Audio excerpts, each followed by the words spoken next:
Okay, so as you can see on the screen, I have an image inspired by the work of Letitia Lampert and Marilyn Henrion.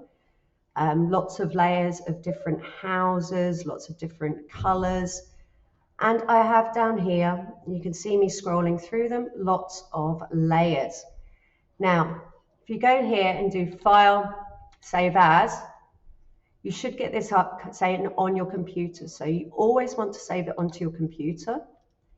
And then here we can only see it as Photoshop. Now, if you haven't finished editing this and you want to keep all of those layers because you may want to do something with those layers, you need to save it as a document as Photoshop. And I always recommend that you do that anyway, because saving your work as you go along means it won't get lost.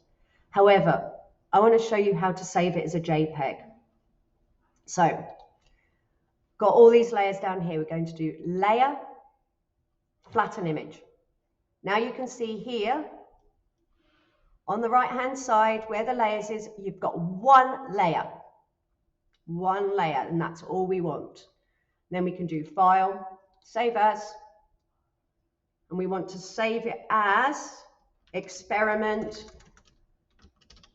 And I'm going to name my two artists, so Lampert and Henrion, because I like to know who my experiment's in. This is my first experiment in that style, so I'm going to call it Lampert Henrion 1. Always put a name there so you can find it later on.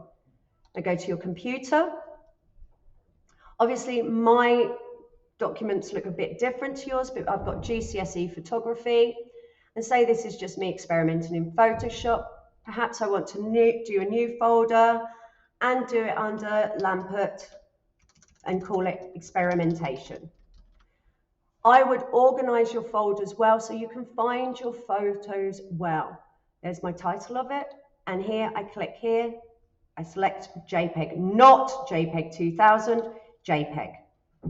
You save, make sure it's 12 and maximum if you want to print it or you want it at the largest size possible. Then click OK. Then, if I edit that further, so say I decided to image adjustments black and white, and I decide to do some adjustments on it. Wait a minute, let me just pick what I like. Okay, so this is more in the style of Lampert. I'm just going to do a quick edit on the levels there. Okay, because I like my black and whites quite distinct from each other with a high contrast. Then I do File, Save As, and I've done a black and white one. So I might do Experiment, Lampert Henrion 1, and just put BW for black and white.